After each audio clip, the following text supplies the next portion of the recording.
नमस्कार, 99 न्यूज़ के prime time के बुलेटिन में आपका स्वागत है। मैं हूं तबरेज़ अनवर। त्रिस्तरीय पंचायत चुनाव को लेकर बागमारा प्रखंड में नामांकन प्रक्रिया के चौथे दिन उम्मीदवारों की बड़ी संख्या में भीड़ देखने को मिली। उम्मीदवारों के साथ भारी संख्या में उनके समर्थक भी मौजूद रहे। बागमारा सीओ ने कहा है कि 27 अप्रैल तक नामांकन प्रक्रिया चलेगी। सभी नामांकित प्रपत्रों की समीक्षा 28 से 30 अप्रैल तक की जाएगी। वहीं नाम वापसी की तिथि 2 मई तक तय की गई है, जिसके बाद चुनाव चिन्ह 4 मई को आवंटित किए जाएंगे। आने वाले बाकी दिनों में नामांकन के दिन भीड़ बढ़ने की आशंका है, जिसको लेकर भी व्यवस्था दुरुस्त की जाएगी। प्रशासन की ओर से सभी प्रकार की तैयारियां पूरी कर ली गई है। आज अच्छी खासी संख्या में लोगों ने नामांकन दायर किया है। अभी अंतिम रूप से रिपोर्ट नहीं तैयार की गई है, थोड़ी देर में तैयार हो जाएगी, लेकिन उम्मीद है कि 100 से ज़्यादा की संख्या में लोगों ने नामांकन आज दाखिल किया है। तैयारी तो हम लोगों को इसका पूर्वानुमान था कि आज हम लोग मान के चल रहे थे कि 150 से 200 के करीब भीड़ होगी, लेकिन उम्मीद से कुछ कम ही हुआ। आज हो सकता है कि कल और परसों में ज़्यादा। अपने हाथ में अत्याधुनिक हथियार लिए प्रिंस खान ने जिस पंचायत समिति सदस्य मोहम्मद इजराफिल उर्फ लाला को जान से मारने की धमकी दी थी, आज वही लाला खान अपने समर्थकों के साथ अपनी पत्नी के पंचायत समिति सदस्य के लिए नॉमिनेशन फाइल करने पहुंचे।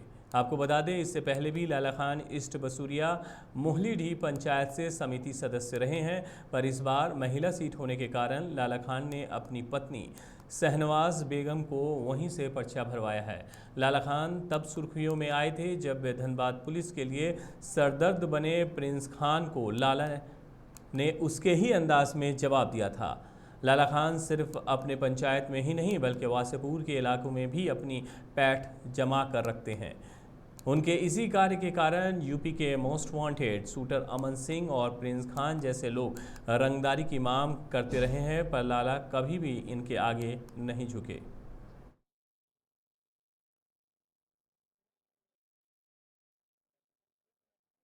पंचायत समिति रंगोली बस्ती से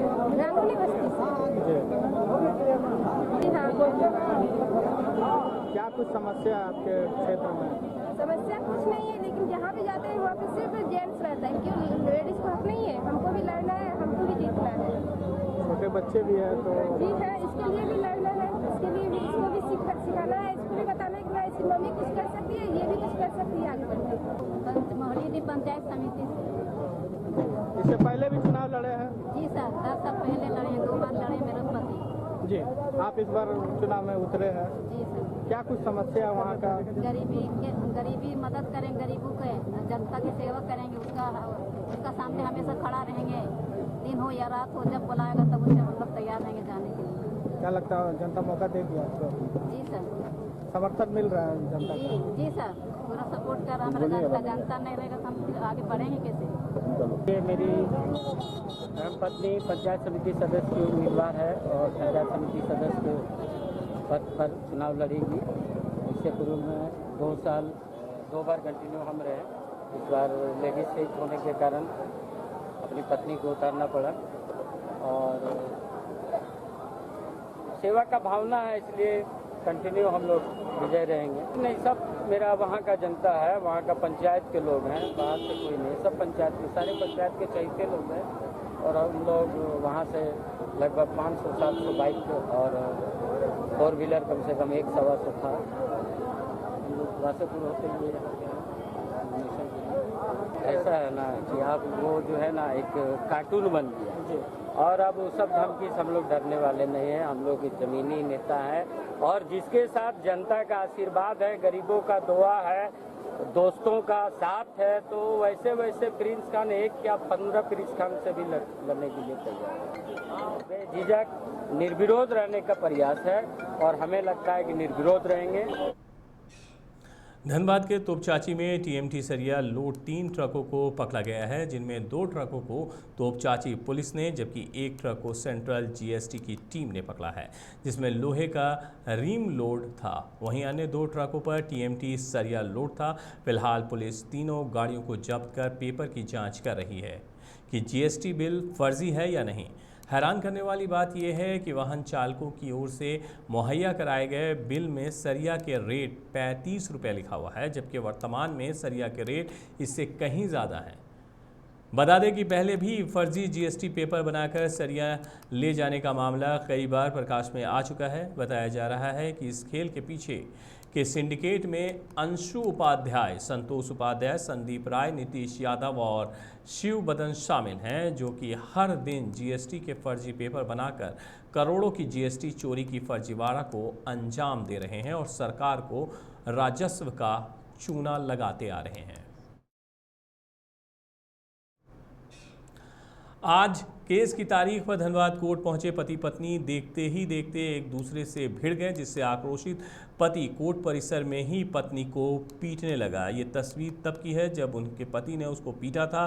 किसी ने इसका वीडियो बनाया और उसे हम तक पहुंचाया। इन तस्वीरों में साफ तौर से देखा जा सकता है कि किस तरह से पति और पत्नी एक दूसरे से झगड़ा कर रहे हैं। बताया जाता है कि 2016 में इनकी शादी हुई थी। तभी से पत्नी उनके घर में खुश नहीं थी। पति और उनके ससुराल वाले उनको मारा पीटा करते थे, ऐसा पत्नी का कहना है। लेकिन तलाक की अर्जी कोर्ट में दाखिल कराई, जिसकी सुनवाई के लिए आज वे लोग कोर्ट पहुंचे और कोर्ट में एक दूसरे को देखते ही देखते मारपीट पर आमादा हो गए। हम लोग जब केस किया तो उल्टा केस कर दिया था। अभी गाली गलौज देख देखिए कैसे मारा। आपका क्या नाम है? मेरा रजनी दास नाम है, उसका बेटा वार्ड मेंबर है चिरकुंडा का, इसलिए ऐसा कर रहा है। उसका बेटा क्या नाम है? उसका अभिषेक नाम, वो भी मारा अभी। आया अभिषेक भी हाँ, आया? अभी नहीं देखिए आप लोग कहाँ डॉक्टर से नजदीक से मारा, देखिए उसका मेरे घर सुट्टो है। कहा लिए मारपीट करने लगा? जाने लगा तो वो बोल रहा है कि तुम शादी करके सुंदर तो धो के आई है। डिवोर्स भी नहीं दे रहा, लगने भी नहीं आ रहा, देखिए कैसे मारा। आप लोग डिवोर्स के लिए आप यहाँ पे आए थे? नहीं, वो लोग उल्टा केस कर दिया है। अच्छा, हमरा की चोट देखते लगी। कब शादी हुआ था? कब शादी हुआ था आपका?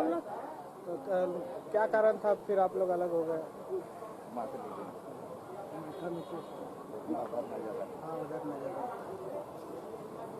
कब शादी किए थे बेटी का? आप लोग अगर सही रहता ना तो इतना बड़ा कांड नहीं होता। जज वकील सब पुलिस सब पे झूठा है। बेटी पैदा करना ही गलत बात है इस दुनिया में, इसीलिए तो लोग बेटी नहीं ले रहा। कब शादी हुआ था आपका? बाहरी भाषा नहीं चलतो, बिना खतियान के बात नहीं करने वाला मुखिया सरपंच भी नहीं चलतो। ये कहना है झारखंडी भाषा संघर्ष समिति के नेता अजीत महतो का। दरअसल अजीत महतो ने आज बाघमारा के नगरी कला उत्तर पंचायत समिति पद के लिए नामांकन किया। इस दौरान अजीत महतो ने कहा कि आज हर उस नौजवान को मैदान में उतरना चाहिए जो समाज को बेहतर दिशा में ले जाने का प्रयास कर रहा है।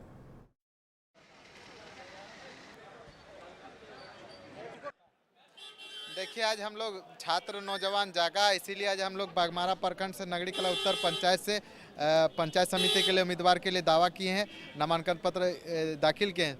मेरा कहना है कि जब 23 साल में भगत सिंह शहीद हो सकता है तो 23 साल 24 साल का युवा सरपंच और मुखिया क्यों नहीं बन सकता। छात्र को आगे आना चाहिए। झारखंड अब जागा है, बड़े दिन के बाद जागा, पढ़ा लिखा युवा आगे आएगा, और खासकर नौजवान जब तक आगे आएगा नहीं तो गाँव का विकास और राज्य का विकास होना मुश्किल है। अभी देख रहे हैं कि झारखंड में सबसे बड़ा यदि मुद्दा है तो स्थानीयता है।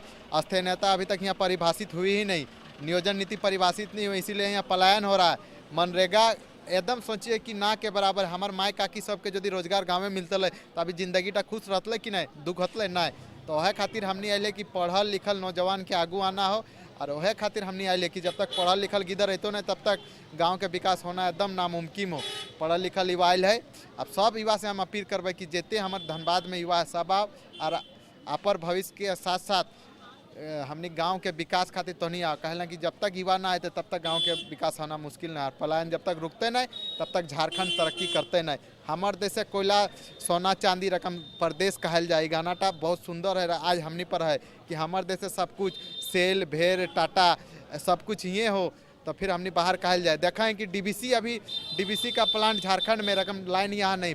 मैट्रिक का, इंटर का, ग्रेजुएशन का परीक्षा चल रहा है, रकम लाइन का आ रहा है जा रहा है, स्टूडेंट पढ़ने नहीं पा रहा। इसीलिए हम लोग आए हैं राजनीति को स्वच्छ बनाने के लिए, गांव की सरकार चुनने के लिए, ना लोकसभा ना राज्यसभा, सबसे बड़ा हमारा ग्राम सभा। गांव की बात होगी, रोजगार की बात होगी, पलायन रुकना चाहिए, स्थानीयता की बात होगी।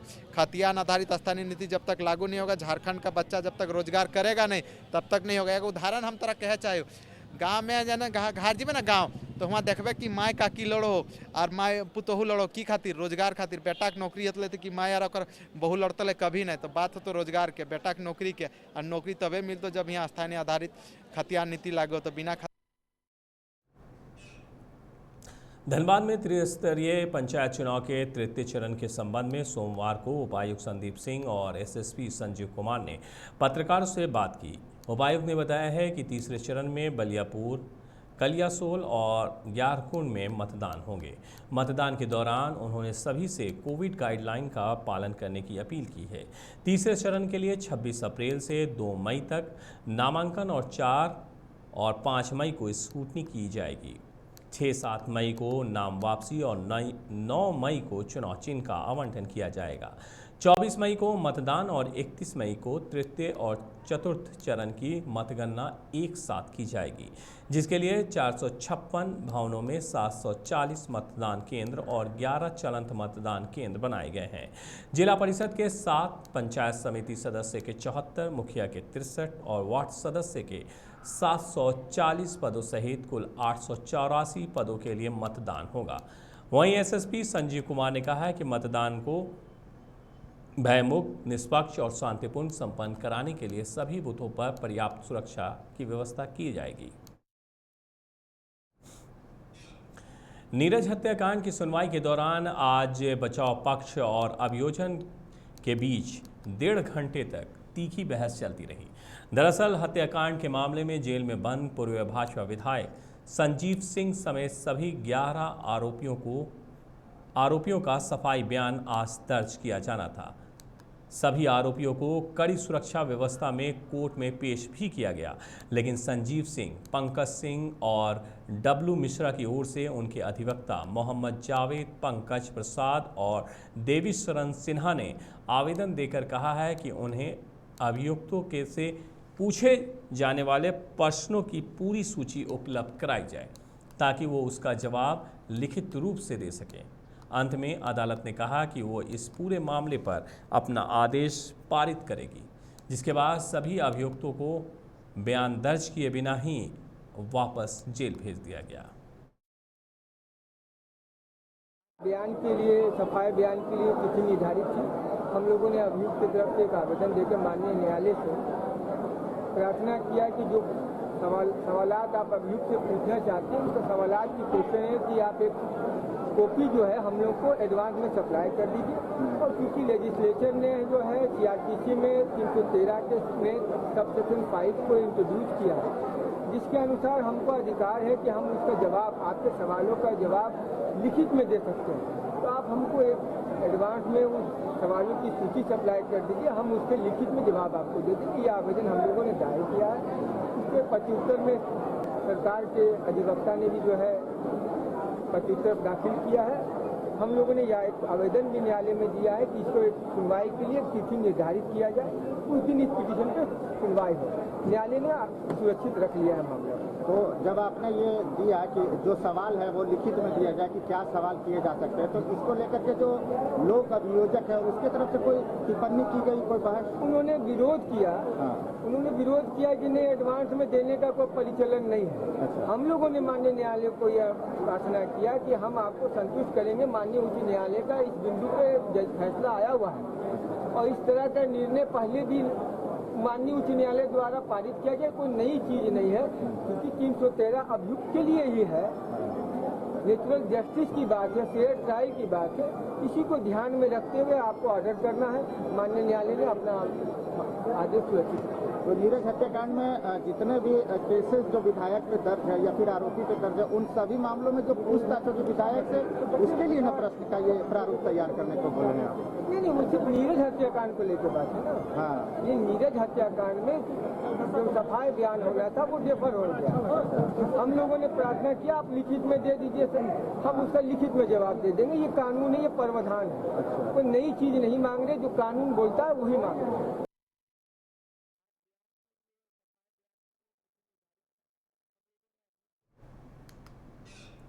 विश्व मलेरिया दिवस के अवसर पर स्वास्थ्य विभाग की ओर से झरिया के केसी गर्ल हाई स्कूल में छात्राओं के बीच मलेरिया से बचाव और रोकथाम से संबंधित जागरूकता कार्यक्रम का आयोजन किया गया, जिसमें झरिया चासनाला के मलेरिया प्रभारी डॉक्टर दिलीप कुमार ने छात्राओं को मलेरिया से बचाव की जानकारी दी। इस मौके पर एक क्विज प्रतियोगिता का भी आयोजन किया गया, जिसमें अच्छा करने वाले छात्राओं को पुरस्कार भी दिए गए। डॉक्टर दिलीप कुमार ने बताया है कि मलेरिया की जागरूकता का ही नतीजा है कि आज झरिया में मलेरिया के केस ना के बराबर हैं। हम लोग केसी गर्ल स्कूल में विश्व मलेरिया दिवस का आयोजन किए हैं। इस उपलक्ष्य में हम लोग छात्राओं को एक जागरूकता कार्यक्रम किए छात्राओं के बीच में, जिसमें हम मलेरिया के बारे में बताएं। मलेरिया क्या है, मलेरिया कैसे फैलता है, मलेरिया एक से दूसरे व्यक्ति में कैसे फैलता है, ये इसके मच्छर कहाँ पाए जाते हैं, इस मच्छर से बचने का उपाय क्या है और लास्टली इसका इलाज क्या है। ये सारी बातों में बच्चों को विस्तृत जानकारी दिया। उसके बाद जो हम बताएं उन्हीं सब्जेक्ट में, उन्हीं विषयों में से बच्चों के बीच क्यूज करवाए में, जिसमें हम लोग 3 प्राइज लाए थे, सरकार की तरफ से मिला था हमारे। निरसा थाना क्षेत्र के खुदिया मोड़ से MPL को जाने वाले रास्ते के बीच में सिंदरी मोड़ के पास पुलिस ने देर रात छापेमारी कर 20 टन अवैध कोयला जब्त किया है, जिसे पुलिस थाने ले गई। बताया जा रहा है कि सिंदरी मोड़ के पास सड़क के किनारे झाड़ी में छिपकर अवैध तरीके से एक ट्रक पर अवैध कोयला लूट किया जा रहा था, जिसकी गुप्त सूचना निरसा थाना प्रभारी दिलीप कुमार को मिली, जिसके बाद थाना प्रभारी ने उस स्थान पर छापेमारी कर एक ट्रक पर लदा हुआ कोयला जब्त कर लिया, जिसके बाद पुलिस आगे की कार्यवाही में जुटी है।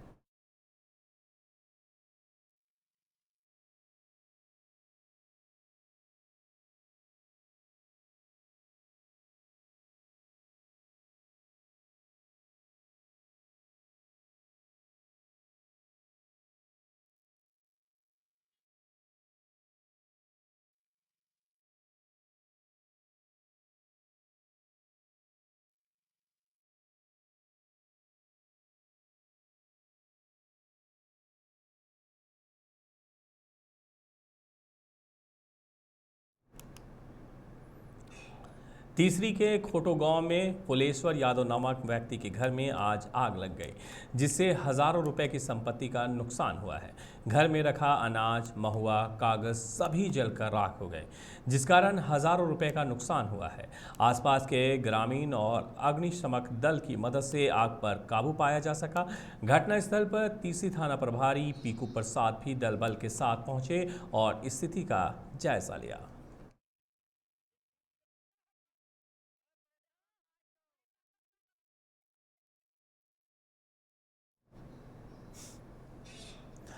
नाइन्टी नाइन न्यूज़ के प्राइम टाइम के बुलेटिन में फिलहाल मेरे साथ इतना ही। धनबाद और आसपास की बाकी खबरों के लिए बने रहिए 99 न्यूज़ के साथ। मुझे दीजिए इजाज़त। अपना बहुत ख्याल रखिएगा। नमस्कार।